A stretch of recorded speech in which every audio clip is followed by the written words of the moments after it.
for giving us some time today to talk about new research from our fundraising lab here at Next After that can hopefully help you grow results in this new year. We're going to give just a minute or two for some other folks to join because we're still just right at the top of the hour. We'll give a few minutes for people who are just finishing lunch or something like that and trying to get in. But what I'd like to do to start while we wait is for you to jump in the chat and let me and everyone else know who you are, what organization you are from, as well as where in the world you are tuning in from today. So jump in the chat, kick that off. It looks like Zarina's getting us started. I'll try to do the same thing, but it's always exciting to see just how far reaching this cause of growing giving and growing generosity is reaching worldwide. So I'll give some shout outs here. Right at the top, I see Allison Hardman. Hello from Toronto. We've got Lisa at Axe for Water in Abbotsford, BC in Canada. We've got Mountain State Legal Foundation in Colorado. Zarina here in Plano, Texas. That's where I'm coming to you from today as well. We got some friends from Central Illinois, Jennifer Armstrong at WCBU, Peoria, Illinois. Shout out to my hometown. That's wonderful. Love that. We've got Danielle from Rebel Thriver in South Florida. So we got folks all across North America for sure. I'm always trying to scan these. Oh, we've got Katrina from New Zealand. There we go. So we've got a truly global audience here. This is wonderful. That's exciting. Well, thank you so much for being here. And again, for giving us some of your time today. Hopefully we don't waste a moment of it. And we're going to jump right in. Before we get into the content, there's one thing I want to make sure that you know about, because we actually just turned on the new version of the website for the Nonprofit Innovation and Optimization Summit. We turned on this new theme just Tuesday this week. If you have never heard about the NEO Summit, it is one of, if not the best nonprofit event you can possibly ever attend. This year, it's in Kansas City, Missouri. It's our 7th annual. Somehow it's been 7 years of putting this conference on. But it's an incredible event with incredible human beings and people that attend. It's coming up in September. So you got a few months to get your ticket, but actually you should move pretty quick if you want to get the best discount that you possibly can. You can save $600 with your code Super Early Bird right now. What you can expect at the event is a like-minded group of fundraisers and nonprofit marketers and communicators, all working to find innovative, truly innovative solutions to improving results, reaching more people, and growing your impact. It's 2 full days of speaker sessions. We often bring in speakers from the for-profit space who have really innovative marketing ideas that we think can make a tremendous impact for us as fundraisers and as nonprofits. So we bring in some great speakers for a couple of days. There's 2 pre-conference workshops. You can actually dive deep, earn a certification, get some hands-on learning. And then it's just a blast. It's a ton of fun. Some great parties, some great networking where you're going to meet people that are trying to figure out solutions to similar problems that you have. So it's an incredible event. I'd encourage you to attend, at least check it out. John DeLange this year posted on LinkedIn just a week ago, said after attending NEO Summit, my organization raised 35% more from our website at the end of the year. So that's what you can expect, is real practical innovative results that can drive results for your organization. So check that out at niosummit.com. You can find out more and get your ticket. So here's what you can expect in the webinar today. The most popular question we ever get is there a recording? And the answer is always yes. So we are recording this webinar. We will send you an email later this evening with a link to that recording, as well as a link to the slides. So you'll have those to review, and a link to any of the other featured resources that we mentioned throughout the hour today. We're going to do our best, our absolute best, to make sure that there's time for questions if you have them along the way. So if you have a question that you would like answered, go to your Zoom toolbar and click the little Q&A button. You can put your questions in there. That's the best way for us to kind of keep track of those and make sure that they get answered. If you've got other thoughts or commentary, or we ask you to vote or something like that, you can put that all in the chat. But if you've got a question you want to make sure it gets answered, put it in the Q&A. That would be best. And then today we have two guests coming on. Kevin Peters, who's our CTO, and Jeff Giddens, who's our president here at Next After, talking about some of the most interesting experiments that they've run and seen in this past year. So you'll see them on here in a little bit. But where I want to start is to talk about the research that we conduct here at Next After with the ultimate goal of trying to grow giving. There's really 2 different types of research that we conduct. And the first one is what we call forensic research, which is really another name for that would be like mystery donor studies. So we're going out into the nonprofit space and we're trying to give donations to different organizations and analyze what the experience looks like. We're getting a lay of the land for what organizations are doing to try to acquire new donors or cultivate existing subscribers. In some cases, we've studied like mid-level giving. How are they mid-level donors treated any differently than anyone else, or are they? Multi-channel fundraising. How are nonprofits trying to acquire recurring donors and retain them over time? But going out and just surveying the landscape doesn't actually tell us or you or anyone what actually works to grow giving. We have to pair that up with testing, A/B testing, experimentation, and optimization in order to actually prove what works and decode what's going to work in fundraising to grow giving. So that's how these two work together. We can get new ideas by sort of taking the pulse and the landscape, and then we can go test new ideas to see what actually works. And during this past year, we conducted a whole bunch of research. We released 3 or 4 different mystery donor studies. And I'm going to show you just a handful of the insights from some of these studies. It's not everything. There's so much more packed into these studies I'd love for you to check out. I'll give you a link to each one if you want to dive deeper. But I'm just going to hit some of the highlights for you of the mystery donor studies. The first one I want to look at is the Global Online Fundraising Scorecard. So we released this at the beginning of last year in partnership with Salesforce.org. It's an incredible research study where we went out and we studied 630 organizations across 9 different countries to try and really see, what is the global state of fundraising? What are similarities and differences from region to region? How does even some aspects of maybe culture and technology across the globe influence what we as fundraisers are doing? And then are there insights that we can glean from other parts of the world and go test over here and see what actually works? So we not only made donations, but we also analyzed nearly 6,000 emails that we received back from these organizations over the course of 90 days. So pretty incredible study, certainly a huge undertaking for us, but we learned a lot. And one interesting insight, one of many, many insights, is that nonprofits need to be a lot better at providing reasons for people to actually sign up for their email list. In fact, we found that 45% of email opt-in offers, so that's a newsletter or otherwise, gave minimal clarity about what you were actually going to get when you signed up for an email list. So little to no information about what am I going to get back in exchange for giving you my email address. And here's an example experiment where we've seen the impact of providing a little bit more reason for someone to actually sign up for something like a newsletter. In this experiment, this is version A. You can see there's very minimal copy, minimal text. It says, get uplifting stories of how Buckner is shining hope in the US and around the world. The call to action says, sign up now. Pretty clear, straight to the point, straightforward, but limited copy, limited value proposition. And here's what they tested. They wondered, can we actually expand on the value proposition or the reasons why someone should actually sign up? And so now they've got a new headline. So right in the headline, it basically says all of the copy from version A, get uplifting stories of how you can shine hope. And then they go into some of the details. We're excited to share with you all the ways you can shine hope to vulnerable children and families. Stay connected while also growing in your own faith. Click below to get news, updates, invitations to events from Buckner. Now it's abundantly clear what I'm actually going to get. There's appeal, there's reasons why it matters to me. And so I might be that much more likely to sign up. And what they saw running this experiment was that version B, adding more reasons to sign up, actually led to a 276% increase in people signing up for their email list. You may say, like, that's cool and all, but how does that actually help my fundraising? How does that help my donations? What we've seen time and time again in most every organization that we have worked with and that we dive into the data with is a similar trend. This health organization, you can see their online revenue broken down by channel.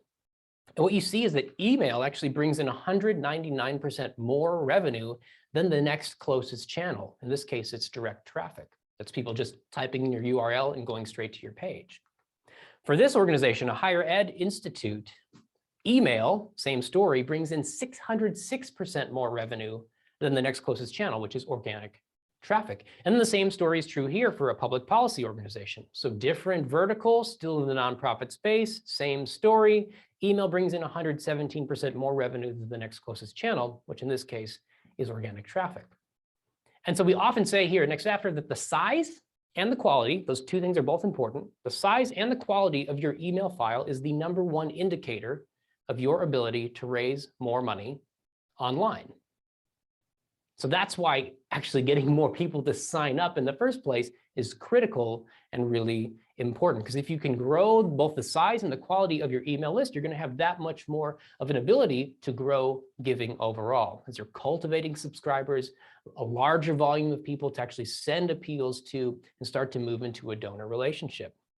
I see a question from Mary about what is organic traffic. Organic traffic is basically someone that's going to Google or whatever search tool they're using, most likely Google, searching for a keyword or a term and coming across your website and coming to your website as a result. So they're not typing in your URL, they're finding you through an organic search. That's a great question.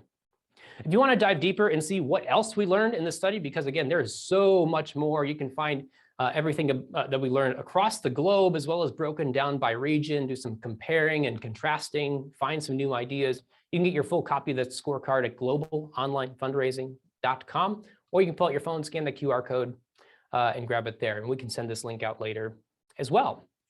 So that's just one research study. I've got a couple other insights I'd like to share with you from a couple other studies as well, before we dive into some more experimentation with Jeff and then with Kevin. So another study we released was about donation page friction. We partnered with our friends at Fundraise Up to run this study, where we went through a whole bunch of nonprofit organizations' donation pages, 643 specifically, and analyzed the giving experience for all these key points of friction. And friction is something that could actually slow someone down and keep them from ultimately completing their donation.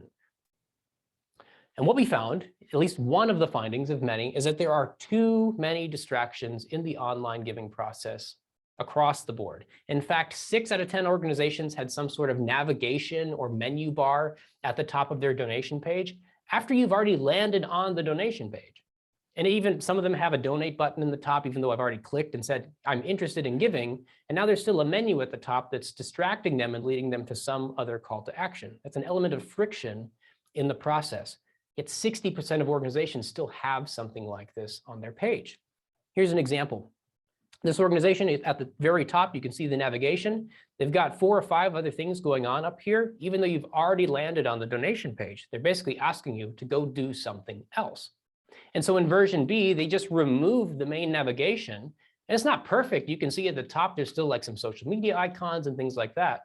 But they removed the primary distractions, and it led to a 195% increase in donor conversion. So even just some simple tweaks to reduce friction and improve the experience for the donor can make a meaningful and dramatic impact on your results. So again, you can dive deeper into that study if you'd like to. Use the URL on your screen, scan the QR code, and again, we'll send these links out as well. And then the last one I want to show you before I hand it over to Jeff to dive into some really interesting experiments is a study we've conducted on multi-channel fundraising with our friends at Virtuous, but specifically looking at multi-channel fundraising during the year-end window. And one takeaway that we found in this study is that there's a significant lack of donor cultivation going on. During the year-end season specifically, it's not just for online donors, it's not just for offline donors, it's across the board. It's pervasive for both online and offline.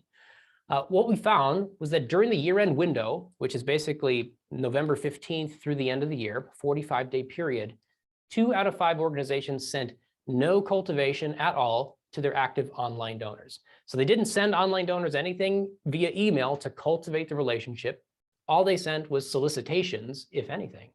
And then it's actually worse for the postal donor. If you're an active offline donor, you mail in your gifts, 4 out of 5 organizations sent 0 cultivation to their active postal donors, if they sent anything at all.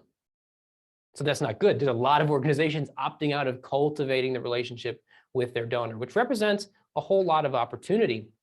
In fact, in one experiment where we directly have tested cultivation and its impact on revenue, this organization split their file in half because they were having some engagement problems on their email file. They wanted to see, can cultivation help increase engagement? And so version A, these people continued to get the same sort of cadence and pace of emails. In version B, they made one tweak, which was we're going to start sending a cultivation email every single week. And it looked like this. It's plain text It's not a heavily designed email. It's sent from a human being. It's got a singular call to action. And the call to action is not to give, it's to go engage with some piece of free content to cultivate the relationship and help that donor feel closer to the cause. And what this led to over a 6-month period was a 42% increase in online revenue from those donors that were being cultivated. So cultivation is critical, despite how many organizations seem to opt out of it. So I'd encourage you going into this year, as we're almost a month in at this point, to really lean into cultivation throughout the year, and even in something like a high urgency campaign season like year end. You can dive deeper on that as well. Get the full study at multichannelnonprofit.com, or again, grab that QR code. You can go there and grab your copy of the study. That's all I've got for you on mystery donor studies. You can head to nextafter.com/research and find all the studies we've ever conducted, as well as our full library of experiments if you want to dive deeper on anything else. But from here, I want to invite Jeff Giddens to jump in, and he's got some experiments prepared for you that he's going to walk through and show you some really interesting learnings we've had through testing. I'll make sure your mic's on here too. Welcome, Jeff. We're on. Thanks, Nathan. Yeah, absolutely. I'm calling this a lightning round because I know you got a few experiments here. Yeah, I go quickly too. So I like to set land speed records with PowerPoint. Well, we are timing you. So I'll hand this off to you and take it away. Great. So I want to walk you through some experiments specifically that you can run or that we've run around email so that you can run some experiments around email. One of the natural laws of not really fundraising, but marketing in general, is that every time you send an email, people are going to opt out. It just is going to happen. And, when you might have heard someone say before, like, we have to watch unsubscribe rate. And yes, that is absolutely true, because you don't want to lose the ability to contact someone, especially a donor.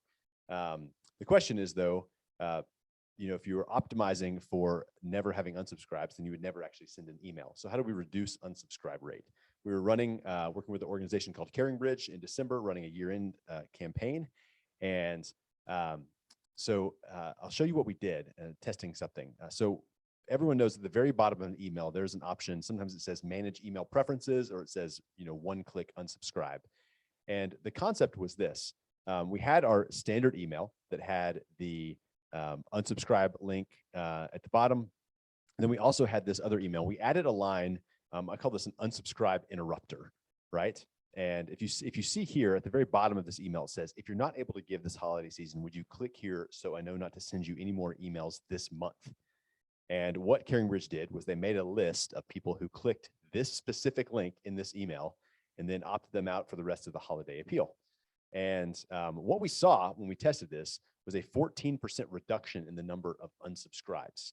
Now, the big question, and this requires further testing, so I want to be completely upfront that, like, we're not totally baked on this, that this is the right thing to do, because the big question is, well, if you ran, a whole campaign with these, would people who might have given opt out of the campaign? Like, if people receive the next appeal, maybe they weren't convinced by that appeal, but they would have eventually given, right? So would you lose net donations allowing people to do this? And is that a worthy trade-off with unsubscribes? Because if you're going to run a year-end campaign, you're going to get people who unsubscribe. Anytime you send a high volume of emails, people will unsubscribe. But this is just one tactic that we're testing, because what happens is you actually get to keep these people on the email file. So in January, you can start sending them, but you've basically given them an opt-out for that specific campaign if they're not able to. Again, some people may say they think they're not able to, or more people may click that, but you get to keep them on your email file. So there's a trade-off between short-term revenue and long-term ability to communicate. And that's something that's pretty easy to do in most email systems. And so it may be something that you can take for your next campaign to reduce unsubscribe rate. One more, talking about this principle of inclusion, and I don't mean inclusion kind of in the way that we talk about it a lot in diversity, equity, inclusion. I really mean inclusion as being a part of something. And so let me tell you about this experiment. This is another, I'm showing a couple of experiments from CaringBridge today. So this is a typical appeal, or it's a match asking you to magnify your impact with a donation today. We help activate this matching grant today. The thing that was tested was, what we don't experience a lot of time from the donor's point of view is, what is the donor's perspective on this? When we talk about a $15,000 match, most donors are going to say, hey, I can't meet that all by myself, right? And what they don't know, unless you have a thermometer or unless you do an update, is Are other people giving? You know, is this something you're kind of inviting me to be a part of? And so we tried a little extra language here that we inserted here in the second paragraph. So it says, here's the best part. You don't have to do it all by yourself. I'm hoping I can put you on a list of donors who have said yes. If you're willing to join that list, will you magnify your impact, right? So that's one of the changes. The other change is in the very last link. Will you join the list of donors who are helping to activate this matching grant, right? And so what we're trying to do is use this principle of inclusion, which we got from Jen Shang and her team of philanthropic psychologists at the Institute of Sustainable Philanthropy, to talk about, like, you're basically creating a group, right? A group of people who are helping activate this. Because you know when you send out an appeal that you're going to receive some gifts. You may have people who have already given through like direct mail or something towards that match. And what you're doing is, instead of asking someone to give towards something that is ambiguous, you're inviting them to be a part of a team of people that are helping accomplish something, right? And their research showed that that sort of inclusion principle was actually favorable to donors. When we tested it, we saw a 16% increase in donations. This has an asterisk because it's only based on a 61% statistical level of confidence. And so that means that 61% of the time, you know, and this varies, we can guarantee that this has a positive directional lift. But if you're writing an appeal and you're struggling to understand how can I make this appeal stand out, you know, you may want to try this kind of principle of inclusion. Will you be willing to join a group of donors? Because what we know about human beings is we don't want to be alone. We were made to be in community. We don't want to, no one wants to be the only donor that gives to a campaign, right? And so what you're doing is you're inviting them to be a part of something. And Tanya, I see you in the chat, great point. Maybe something warmer than the list, like maybe like, you know, inner circle of donors, maybe something that's like, there's principles you can use there, like, you know, even though this is an inclusion principle, like exclusivity, like a small group of donors, or some things that kind of set that group of donors apart. But we saw some positive results and really want to retest this in areas. This was kind of a mid-December appeal. It wasn't kind of one of the bigger ones like the campaign launch or the end. And so we want to retest this and see if we can get some more validity on that. And if you would like to test any of these and submit them, we would love to hear from you. If you can test this and set this up, feel free to take these ideas. They're here for you. And, you know, maybe one day you can present on one of these webinars too. So this third test is about story of impact. You know, it's commonly said in the industry that storytelling is great. People love narrative. Our friend Kevin Schulman at Donor Voice talks about, you know, narrative involving as being two factors to engage people with fundraising campaigns. And we really wanted to test this. So the interesting thing about CaringBridge is CaringBridge is a site where you set up a journal for someone who is on a health journey, and people's relationship to CaringBridge is largely one-to-one. It's with the person who they are following on their site, right? And so it has been a struggle for CaringBridge to integrate stories of people being helped by CaringBridge, because for the most part, their donors will say, well, that's great, but I'm here for someone else. And so you're trying to get me to care about your nonprofit through someone else's story when it's really a personal story. So they had a really good story about someone who had been helped by CaringBridge. We said, well, let's test it and actually see if this story helps. So they had kind of a traditional appeal. They had 4 matches throughout their campaign that they rolled out. And so you can see here in the control, they have their standard appeal. And we added this story in kind of an interesting way. These emails were from Kelly, a member of their development team. And everything about this is the same except for that middle section that starts with, let me tell you what your gift will do. One journal I read this year, Courtney Lamb's really stuck for me. I love to share her story. And then she shares this story and then personalizes the ask. What we saw was a 42% increase in donations when we included that story.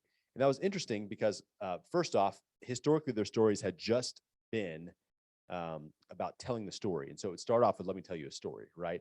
So this was a different approach to a story. And we wanted to test back into it because we weren't sure if it was going to work. We know these kind of direct appeals in the control work, but the question is, how do you present a story, right? And so for CaringBridge, it was not just what is the impact of including a story, it was how do we include that story? And so it's basically an intro, and then Kelly kind of relates in a personal way how this story impacted her. So, you know, we like to test assumptions all the time. And, it's always like, oh, storytelling is better. People resonate with stories. And we know that's like largely true, probably because we've all been somewhat affected by it at some point. But we wanted to test it and put it to the test. And so we saw an increase here. If you want to test that, if you have a story, would love, as much additional research on this as we could get.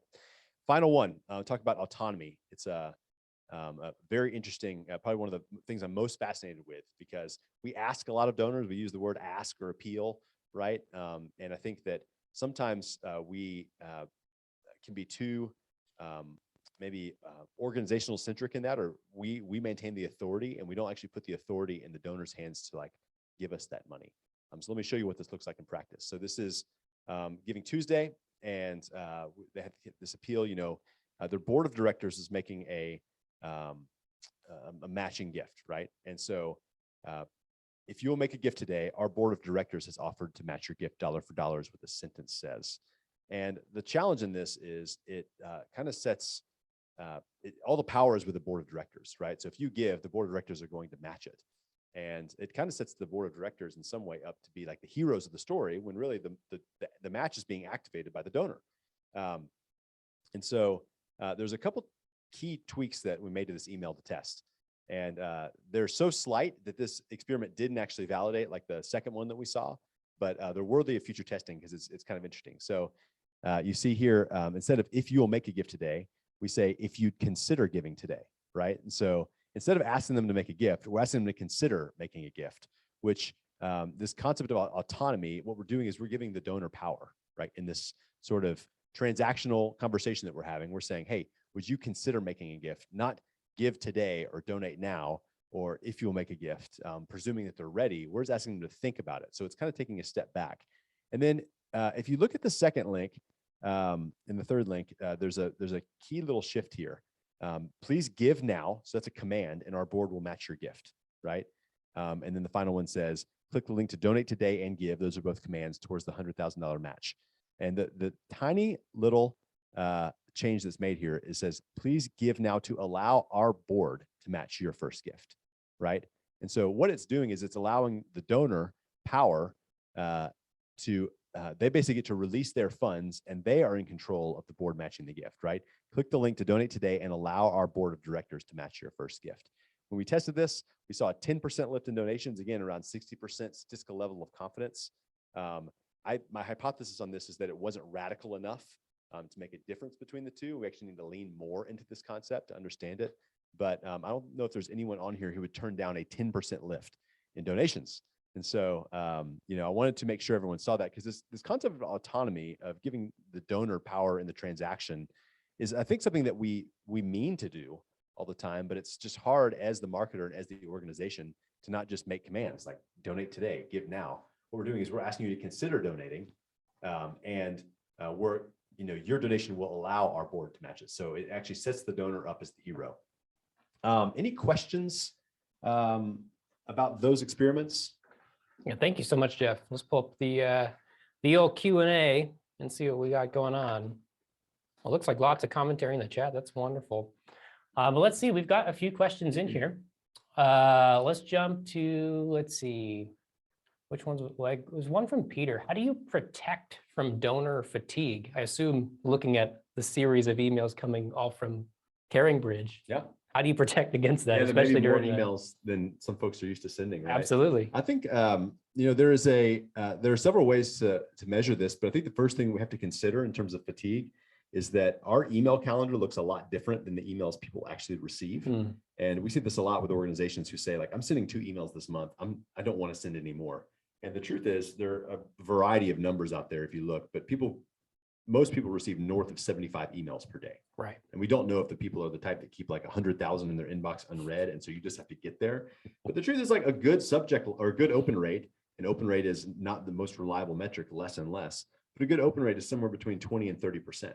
And so half the people aren't even seeing your emails. Right. And it may be because you send it at the wrong time of day. There may be no right time of day. It's just, you just missed them. Right. So I think one of the first things to measure is, like, how many emails are people opening? Right. Sure. Are they even engaging with these emails? Yep. That's one of the biggest things to measure, even before you can say, like, are the donors fatigued? Right. Because I think there was a perception issue there sometimes of, like, all these emails, the donors are going to hate us now. And it's like, well, no, they may actually really want to give. And, you know, because they receive so many emails from, I don't know, Old Navy or Kroger or whoever, Right. that you just have to cut through the clutter. in their Absolutely. inbox. Yeah, and your experience as writing every single email is not even close to your donor's experience of receiving and seeing 20% of them. It's a great Rob's got a great question. When you make more than one tweak to the control letter in the treatment, how can you determine which tweak resulted in the increase? This is challenging for a lot of folks, especially if you have a smaller file, because if you have fewer samples, it can be really hard to validate tests. And so there's a statistical calculation you can do for this, but what we have to do sometimes, especially on appeals, Carrying Ridge specifically, they know kind of the range based on how many emails they're sending of how many donations they're going to get. And you know what we want to do is sometimes you have to do a radical redesign where you change lots of things and you're just trying to shake things up and disrupt and break the mold, right? But sometimes if you are going to make more than one tweak, like if you're going to change the copy in 2 links, what you want to do is make sure the principle is the same, right? That it's consistent throughout the email. Absolutely. So that you're walking away. Remember, the goal is not to develop or to generate a lift, it's to generate a learning. So you're trying to find something you can engineer into future experiments. So I think it's, you know, I'll say that all to say that it's okay to change more than one thing, but you have to be consistent in how you do it. Sure, that makes total sense. Truly, when you do a radical redesign, you have to have a lot of traffic to validate each individual element. And sometimes you have to be willing to give up the knowledge of that. Now, maybe you can go back and say, okay, what if I do just A, then A plus B, and then A plus B plus C, you know, but you have to have a lot of traffic to validate that. And that might lead you to not even getting a learning. Right, absolutely. Well, let's do one more question. A question from Karen. She said, I noticed that you sent those asks from the fundraising campaign manager. What's the difference from sending from someone like that versus someone on your senior leadership team, board member, or something like that? Yeah, I don't think there's a right answer. I think the difference, the intended difference, is that it actually, you know, we have this sign out in our offices, people give to people, right? And remember when we first started testing about it 10 years ago, sending from people besides like the figurehead of the organization, the goal was just, you know, perception of that person might actually send them an email, right? Yeah. And sometimes that authority figure really works. What we found is like there's not one right way to skin it. We've tested them head to head, and sometimes the CEO wins, and sometimes the fundraiser wins, the person on the team. But the goal is like getting a variety of contacts within the organization, so you actually feel like you have, you know, a connection with the organization outside of like connecting with some brand name. Absolutely, it's kind of the goal of that. Yeah. So that's great. Well, thank you so much, Jeff. I appreciate it. Thanks for having me. Yeah. Well, we're going to bring in Kevin Peters for our next round here. Kevin is our CTO. Don't call him the director of IT. But we're grateful, Kevin, that you're here and excited to see what you've got for us. So while Jeff chose to go for volume, I'm choosing to go for depth of experiment. Nice. We like that. Also because I understood the assignment to pick an experiment. So Jeff clearly Jeff didn't didn't follow it. Yeah. So we'll take it away, Kevin. Thank you. So I'm going to be showing you guys today an experiment, and I'll go back to give you how we got to it. It's been now renamed as the worst experiment name we've ever come up with, the Downgrade Experiment. But I promise that's going to make sense here in just a second. So the concept for this actually came back all the way in March, and it was tested by my colleague, Greg Kalunga. He was working with an organization that was doing a fundraising campaign. And as he was writing the copy, one of the things jumped out that you're going to see it on here. It starts off the ask. This is in the middle of the email, and it says, will you consider giving a special gift now to defend your principles, ... which is a pretty common language that we use in our appeals. Well, the trouble that he felt was that it's too nebulous. A special gift doesn't tell me how much, it doesn't tell me what it's going to do, it doesn't tell me why you need it. And so he tested something that reads here at the top, to ensure this plan is successful, I'm looking for 50 donors to make a gift of $10. Now, you're going to see those two different concepts and how they end up playing out, because it's slight, but pretty radically different, and really radically different in terms of results. Utilizing that very specific ask increased it by 348% in terms of revenue. Now, you're going to see that here and say, how did you increase 348% if you're asking for $10? Well, what this goes back to is what's actually called the chart of standards. We didn't ask everybody for $10. What we did is we asked each individual person based upon their previous highest contribution for certain amounts of money and Now, I know on here, I'm sure we got some major gift people and they're looking at this and saying, that's not new information. Chart of standards has been used for years as part of the standard process for capital campaign fundraising, where you say, if I need to raise $1 million, I need one guy that's going to give me $500,000.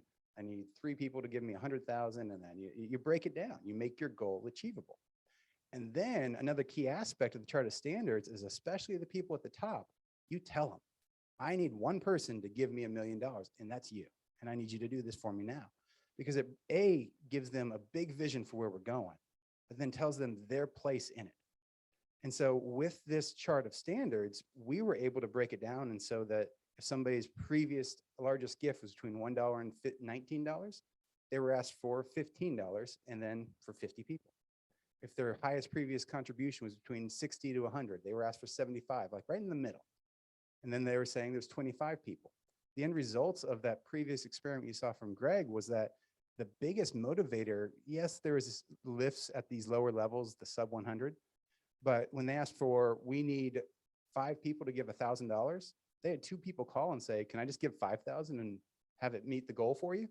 And so we were willing to accept their donation that way. We were very generous that way to allow them to do that. So huge results on that one. Now, that was back in March. And then around that same time, we get approached pretty often by different software companies on, will we test their software, will we use it with the organizations that we work with to say and help validate the different things. We were approached by a tool called GivingDNA. And this is similar to many out there that helps with segmentation, helps with analysis, understanding like where your donors are, that kind of thing. But one of the things that caught our eyes, they said they had some proprietary models in here that could identify opportunities for upgrade for people who are likely to become sustainers or recurring gifts, or people who are likely at risk of lapsing. And so with this in mind, we said, okay, we can test this. We have a campaign coming up with one of the organizations we work with. And we were going to be using this chart of standards approach that we had been identifying and testing iteratively up until this point. This was back in, I believe, September or October. And so we said, okay, if we know people who are likely to upgrade, what if we just were bold enough to then ask for that upgrade? So what we did is we took our donors, we added them into this tool. This is apparently what donors look like, is little stick figures. And so we then divided it up. We divided it because the tool told us, here's people who are likely to upgrade, and here's people who are not likely to upgrade. Now, I'm not sure I quite understood what that meant, but what they found on this one, especially in the likely to upgrade, is they looked at different factors. They brought in outside third-party data, and they said, okay, these people are the ones you want to talk to. So we said, great, let's divide this out, and we're going to split test our file with these 2 segments. So we created 2 control segments, so they would be equally diverse. So I knew I'd have control of people likely to upgrade that were going to get this regular chart of standards. And I had my control group of people who were not likely to upgrade that were just going to get the regular without that upgraded ask in it. Then we produced what we called the upgrade treatment on the right side. So people likely to upgrade, we asked them for more, and you'll see what that looked like. And we told them why we were asking for more too, which is a key concept. But then we had the idea of, well, what about these people who are not likely to upgrade? Can we increase conversion by asking them for less and then getting more of them to give? So the way this ended up working out in terms of that chart of standards, we had our control. The downgrade chart, if my largest gift range was between $1 and $20, I would be asked for 5. If my largest gift was between 30 and 39, I would be asked for 25, just slightly less. Now, when you get into the mid-level donor range, and define it how you like, but between 100 to 150, they would be asked for 75. So we stair-stepped them down. Then you had the upgrade, which had the exact opposite logic. If their previous highest gift was 20 to 30, we asked them to 35. And I see one of the questions, I knew I would get this, which is, what was the criteria that we based these segments on in terms of like, how did we know what the splits should be? I don't have a great logical answer. The simple result is we literally said, if I was in this case, what would I be willing to upgrade to? Which is not, it's where you start from. The next step in this testing process is going to be iterating on this chart of standards to say, what should the breakdown be? It's also worth noting, it varies by client. This organization had a large, broad base of support. They had mid-level donors. They didn't have a ton of major donors, and we weren't going to be able to email anyone above 1,000. which is why you see that cutoff there was at 1,000. So we had to adjust our chart accordingly because of the audience we're able to talk to and the number of people in those various options. So we then had our chart of standards. So you can see what the language we ended up using was. The one on the left was the control. It says specifically, I'm looking for, this is in the middle of the email, 50 people now who've supported KCBI, the organization in the past, to step forward and make a gift of $50. And that varied based on the number of people and their previous highest gift. And we said, this is what your gift is going to do. This was the downgrade language. So specifically, I'm looking for 10 people right now who have supported KCBI in the past to step forward and make a gift of 125. Now, I know that you've given us 200 in the past. With all the uncertainty in the world, we're not asking for that same level of support. Your gift, when combined with the other supporters, will provide the necessary resources we need to ...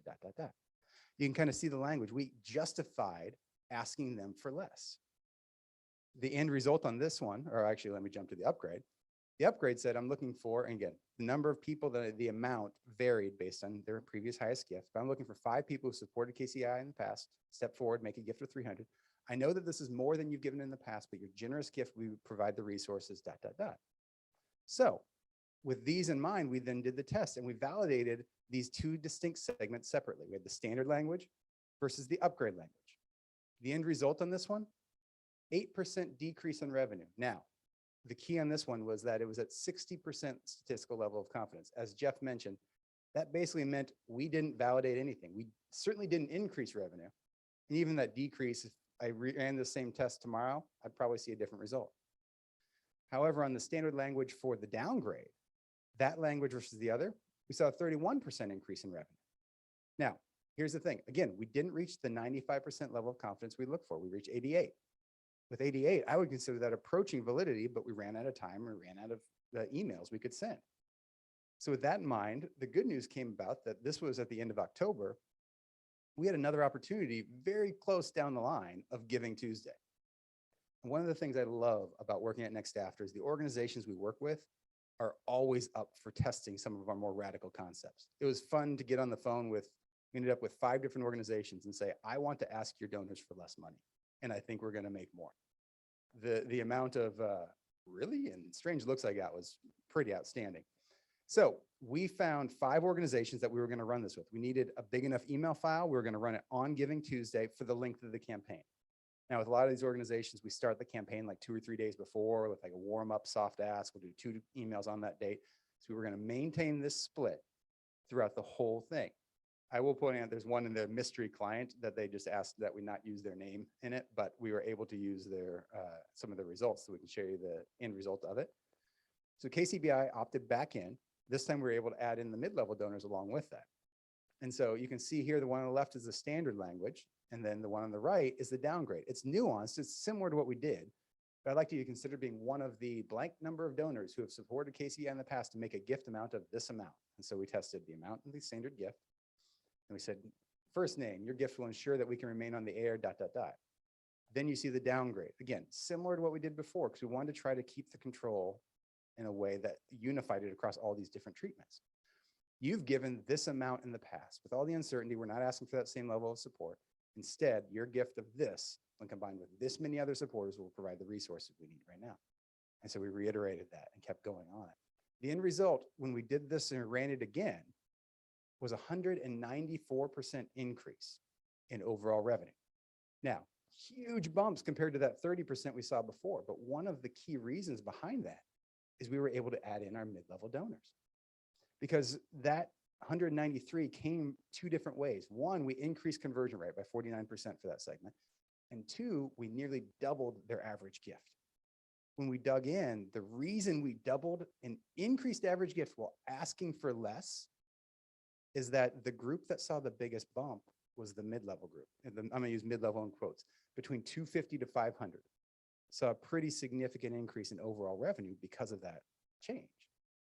And we ran it with more than just them. One of the other organizations, Heritage, because your gift today is on Giving Tuesday, our goal is to raise $50,000, ... Will you do this? And we did that, we incorporated that same language. This was new, a little bit different, but we said, since you're a conservative share of their past, will you make a special Giving Tuesday gift of this amount to help us reach our goal? I know you've given generously in the past, but with all the uncertainty, we're not asking. You can kind of see where we get our language and kind of tweak it, reuse it, so we keep the concept the same. The end result for them, 34% increase in revenue. And for them, they saw similar kind of results. But what's interesting is their actual donors, we increased conversion for the sub $100 segment, but we decreased average gift. We're asking for less. That kind of makes sense. So that actually netted out to be nothing. Between 100 to 1,000, we increased conversion rate by the same amount, 10%, but the average gift increased. When you start thinking about the psychological concepts, what's going on in people's mind, you're saying, I don't need as much for you, but the mission is still important. Would you give this much? Well, if I can afford to give that, and obviously because I've given it a larger amount in the past, I'm committed to the organization and the mission, it would make sense that they would be like, no, it's okay. I will do that amount you're asking for that I did in the past. So we did this, and I said, we mentioned it with 5 different organizations. You've seen KCBI, you've seen Heritage with a 34%. Our mystery client had 134% increase in overall revenue. Again, theirs was primarily driven by the mid-level donor group. CareNet, another group, had 96% level of increase in revenue. Now that one had an 89% level of confidence. So it wasn't statistically significant, but definitely direction. Now, then we did Missionary Oblates of Mary Immaculate, a missionary organization that helps with feeding the poor, bringing supplies to third world countries. And they actually saw a decrease in revenue by 5%. Now, what's interesting about this is when we really dug into the metrics behind it and looked at the donors, the biggest difference between what we call MAMI and the rest is they don't have the same level of upper broad-based donors. The volume of 100 to 500 to $1,000 donors is far less for them because they're a much more broad-based supported organization. And so it aligns with what we were seeing with all of the other organizations, and simply being that the big movement was not at the lower levels, it was at that upper mid, which is great news for us because honestly, a lot of our efforts, acquisition is pretty straightforward. We know what to say, we know how to ask for it. Upgrade becomes a challenge.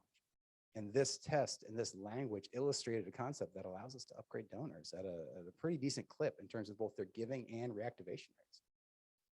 So now I changed everything on Nathan's screen, so I can't see anything. No worries. Going back in. Questions for Kevin? We'll take those here in a moment. If you want to pull up your Q&A tool, drop those in there. We'll get some questions answered. Kevin, your ability to like break down complex information is second to none. So thank you. Thank you. On behalf of everyone, thank you. So before we answer some questions for Kevin, again, you can drop those in the Q&A. There's a couple things I want to just draw your attention to before we run out of time. Number one is right now you can actually activate a free certification course on Intro to Online Fundraising Optimization. So if you want to kick off this new year with some new ways of learning how to use A/B testing and optimization to grow email acquisition, donor acquisition, improve your email appeals, etc., feel free to join this course, nextafter.com/intro course. You can find out more and sign up for that. And then I want to just remind you and reiterate, in case you missed it up front, that I would love for you to check out the NEO Summit at niosummit.com. Go check out the brand new Wizard of Optimization theme on the website. It's kind of fun. I'm excited about it. And make sure you get your ticket soon using that code SUPEREARLYBIRD to save $600 on your ticket. That's not a small amount of bucks to save. So make sure you get in quickly on that. We've got several questions. So let's dive in. Let's find what's for you and what was for Jeff and where kind of the line was here. Let's see. Joy is wondering, when does a downgraded donor turn back into an upgraded donor again? So a great question. And honestly, what we found on this one is we didn't downgrade too many donors. And I also think that when we look at it in this context, it's not necessarily that they downgraded their giving, it's that they downgraded this one gift. And it wasn't as big as their previous highest contributions. It's the same thing of saying, like, I don't want recurring donors because their average gift is going to be less. But we got to evaluate donors at a holistic level, saying what's their annual contribution? Is the whole thing going up in terms of that kind of upgrade? But so I think that answered that question. Yeah, no, I think so. I think so. Shout out from Joanne that all the statistics makes her super happy, insanely happy. That's Reach great. out, we have job openings. I just want to throw that out there. I think you answered this question from Youssef, but maybe we can reiterate that here too. What's the criteria you use to make those initial segments for upgrades and downgrades? So I'll reiterate some of that. Yes, some of it was a finger in the air to see which way the wind is blowing and what we felt like at the day. But the other thing is we also had to take a look at how many donors were in the segments. It doesn't make sense to make a split of 10 to 20 if you only have 15 donors in that segment. That's why you see the upper donor levels jump so much, is because there just wasn't that many donors in that segment to make it necessitate another split. Yeah, makes sense. Question from Jennifer. I assume this kind of applies across every experiment we showed today. Why are we not adding more videos and images and things like that inside of these emails? They're all pretty much plain text. Yeah, we're very, very boring in terms of design. We don't have a designer. We actually don't have a designer. No, but that's purposeful. We have some experiments, and this is something we can follow up with, but oftentimes the design gets in the way of the message. And it also changes what the call to action is. If I send an email that says, click on this video to learn more, and I send another email that says, donate, click on this link to donate today, the motivation of my visitor going to that page is too wildly different. Whenever we've tested using video on donation pages, we see one of two things happen. Either nothing happens or we decrease. We decrease far more often than we do nothing on that one. And I think it's simply because the way we consume information changes. Now, videos have a purpose, they have a place. Imagery does too. I think imagery, we have some experiments that can lift results using images, but it has to increase the associated value proposition. My gift needs to feel more needed. It needs to feel more impactful because of this image I see. We'll often go to websites, homepages, donation pages, and you'll see a picture of a happy, smiling child. Well, if that child's happy, why do I need to give a gift? It's great. You did great work. So You don't need me. yeah, I'm out. So that's usually why we strip it down. Now, we do add different designs, and it's not to say you should never send emails with images, but be selective on it. Know when to use the different types of messaging to work better. Yeah, it's great. A question from Mary's Meals. I don't know if this is Mary or someone else, but she's wondering, how often would you use this type of an approach? Do you start doing this for every single email that you send out from here to the end of time, or when do you do it? Mary, I'm assuming this is, I'm going to call it Mary. So Mary. Yeah, sounds good. Yeah, maybe Meals is her last name too. So we don't know. Maybe that's my bad. No, but this is a tactic. This is not a overarching strategy for how we talk to our donors. We see the same basic concept of changing up the sender. Jeff showed some of like using the marketing manager or the fundraising manager, and it's going to get you a bump. It's going to help in the process. But if you do the same thing over and over, people start to wise up and they're not going to open the email from the marketing manager. I would assume this is going to be the same basic premise, where if I'm always asking for less because we really don't need it, they're going to be like, well, this seems weird, let's not do it. So my recommendation is save it for key times of peak conversion, year end, fiscal year end, Giving Tuesday, high urgency appeals when there's a really urgent need. This can be a good tactic to incorporate into the broader message. Because what you didn't see here is this was always towards the bottom of the email, because you got to have a value proposition, a reason to give a gift first. Yeah. Before you make that ask. Yeah, that makes sense. Question from Anonymous. We may have to make a new rule. We won't ask questions if you don't put your name on it. No, I like their question. And that's why we're stopping. Yeah. It's a good question. Talk about software or tools. How do you actually make this work? Or are you writing every email by hand? Every email is this small enough sample? Oh, sample. Okay. Well, yeah, So, go for it. We'll talk about the software used in this and just go from there. Cool. There is different software out there in terms of the A/B testing. Now, because of the way this one worked, we could not use the basic A/B testing that comes out of MailChimp or HubSpot or Constant Contact or those, because it would have split the email differently in terms of different segments every single time. We needed somebody in the downgraded segment to see the same messaging for all three emails in part of the campaign. So what we did is we set up two distinct emails and we split the data outside using the very highly complex Excel, in which you can create some randomization and split it that way. In terms of validating that we were statistically significant, there's standard calculators out there. We use a software that we actually wrote ourselves. It's free for you guys, it's available, called Winston Knows. It's winstonknows.com. It integrates into Google Optimize, MailChimp, and it does the statistical level of validation, and it allows you to save your experiments and then be able to spread them around the organization. So you can show when you get a lift or you get a learning that other people can then mimic. So, cool. Awesome. Zarina just dropped the link to Winston Oh, Knows in the chat, so you can go check that out. All right. Another question. Was the increase in revenue because of the quantity of donors participating, or because the donors themselves because the donors gave more than what was suggested? When we broke it down, so the lower level donors gave what we asked them for, but more of them gave and it balanced out. So like we didn't see a lift because more people were giving, but they were giving it less. Now, in the upper level segments, what we found was the same number of people that increased, or same proportion of people that increased their gift, increased in both the control and treatment. Same people that gave the same increase at the control and treatment. Really, the big growth then came from people who gave less and increased their conversion accordingly. So it decreased some of that, but it increased the overall average gift and revenue that were associated with it because of the culminating effect of all those put together. It's helpful. Thanks, Kevin. Yeah. I think we got one more question for you, which is kind of interesting. If you're looking at the upper levels and saying, we need you and you're the only person that can give at this level, how does that impact somebody? How does that guilt impact somebody? Do you need to have at least a certain number of donors you're asking for in each category? Any thoughts there? The short answer is I don't know yet, because what you guys are seeing here was tested on Giving Tuesday, then rolled out on year end. So these learnings are about a month old that we haven't quite yet iterated, but it's a great question. So I would ask the same thing, is saying I need one gift of 5,000 too direct for a person?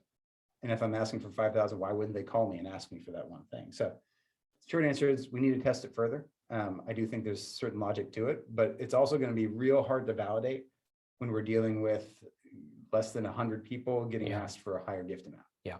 So, but check in soon. Hopefully we'll know in a couple more months as we continue to test this. That's awesome. Thank you so much, Kevin. Appreciate it. And thank you all for being here. There's a question I see in the chat from Susan. Does Winston Knows integrate with Virtuous? Susan, I would highly encourage you to go talk to your friends at Virtuous and encourage them to set up the integration. That'd be fun. No, not yet. Yeah, that's the short answer. Well, thank you again so much, everyone, for being here. Best of luck to you as you're getting started in 2022. Hopefully you can take some of these insights and apply them, whether it's as basic as getting some cultivation going or running a complicated experiment like what Kevin has broken down for all of us today. Again, if you want to dive deeper into testing and optimization and using proven strategies to grow your giving, head to nextafter.com/intro course. We'll get you hooked up with a free certification course to really help you get started this year. Thank you again so much for being here. I appreciate you. Hope you have a great rest of your day, and we'll see you on the next webinar. Thank you so much.